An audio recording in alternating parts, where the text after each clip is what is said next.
Hi guys, welcome to this week's video, and we're going to be making something really fun. Personalised wedding fans. Let's jump in.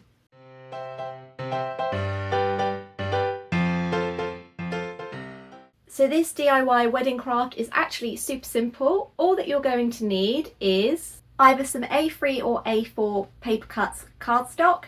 I'm using a gloss. There are so many different thicknesses available. You need to make sure that you're using one that's not so thin so you get the great movement of air. I'll drop links to all my favourites in the description box down below. If you don't have an A3 printer, then don't worry, because Paper Cuts also has all of their finishes and GSMs available in A4 too. I'll drop links for these as well. You're also going to need some wide lollipop holders. These are from Hobbycraft, but there are so many different ones available. I'll drop a few in my Amazon store in the description box. You're also going to need a cutter. I'll be using my Silhouette Cameo, and for designing everything, we're going to be using Canva.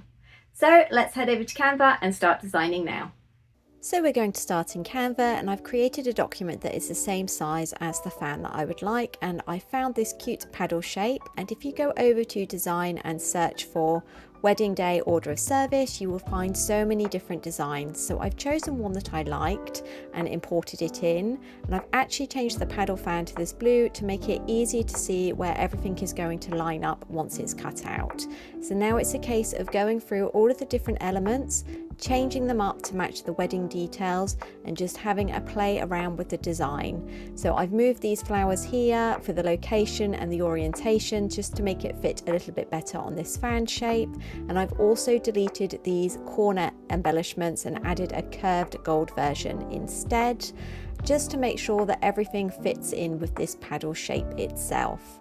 Once I've done that, I've changed the background of the fan to match the lilac and deleted the background itself, making a final pass to make sure all of the elements and timings are correct. After that, I have created a black shape with just the paddle, and then I have exported that as a transparent document and then imported it into Affinity Designer and added it as a shape. I then hopped back over to Canva and downloaded the design itself, and you want to resize it and then drag it into the shape so it cuts off any overhang like the flowers here. We're now going to design the back in a similar way as before, so I'm using a same font pairing. I'm just having a play around, and I'm then going to create this photograph frame and import a photo of the couple, and again have a play around with the sizing. And I decided to add an effect to the text so that it stands out on front of the photo frame itself, and I've just used a outline that is the same color as the darker elements on the flowers.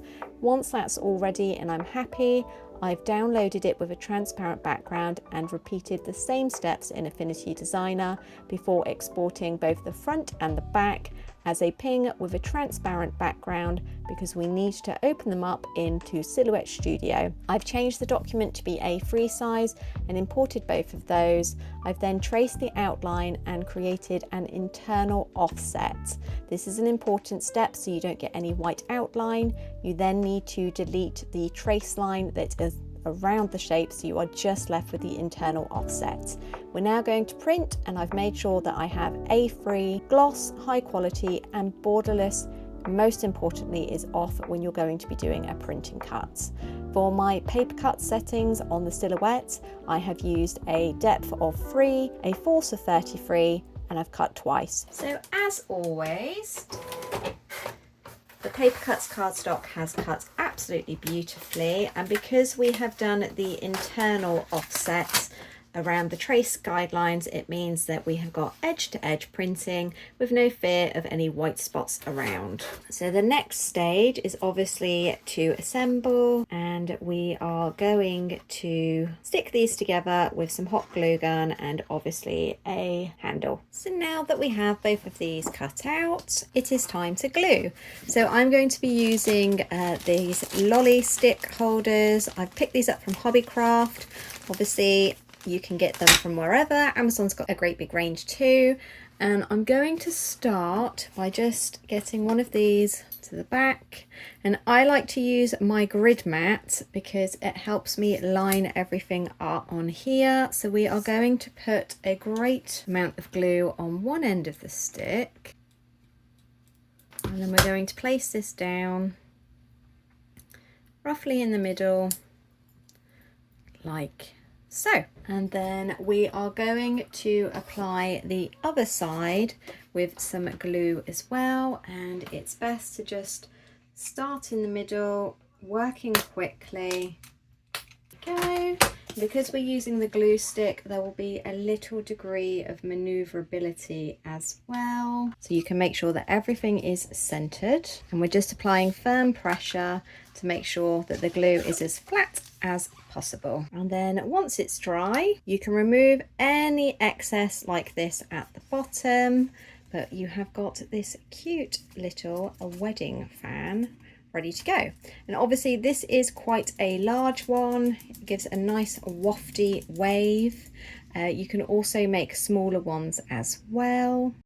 And it's really important that you get a good seal around where the actual lollipop stick meets the fan. So we're going to put enough in there just to make sure that it's going to stay secure. And I'm just pressing it down to make sure that it fully cures in place.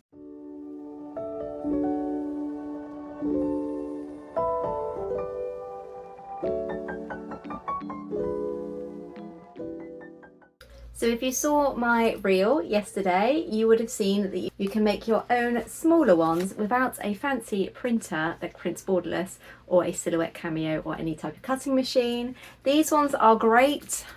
Even though they're rectangular, I think it's really cute. Obviously you can make them even smaller as well if you have lots of guests and you need to churn out a big quantity. So obviously on one side we've got the order of events, and then on the other side we've got a really cute idea, which is when you add on what your wedding guests can actually use as a hashtag, so you can kind of put all of their photos together when they're shared on social media.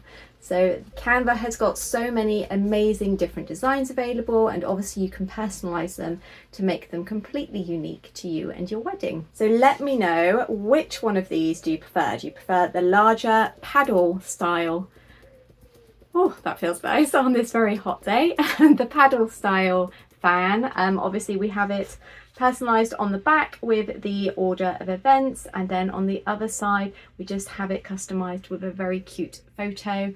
The ideas, the possibilities are limitless. It's just completely up to you what you would like to do.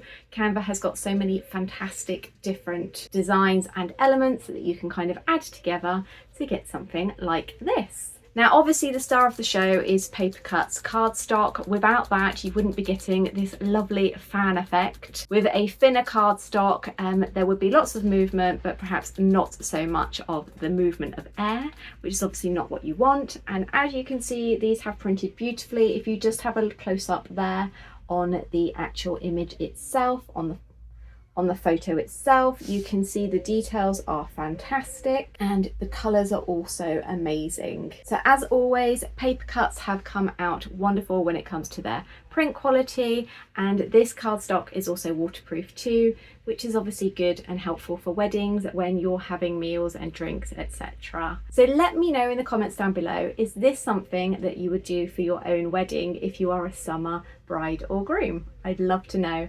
We got married in November, so these definitely weren't needed, but when they popped up the other day as a suggestion for me, I fell in love and was just needed to make them immediately. So I'd like to say a great big thank you to Paper Cutz for not only sponsoring today's video, but also for sending me all of the wonderful cardstock to make these fantastic fans. I will drop links to everything that I have used in the description box down below, so you can check them out for yourself. If you've enjoyed this video, hit the like button, subscribe if you haven't already, and make sure to join me next week.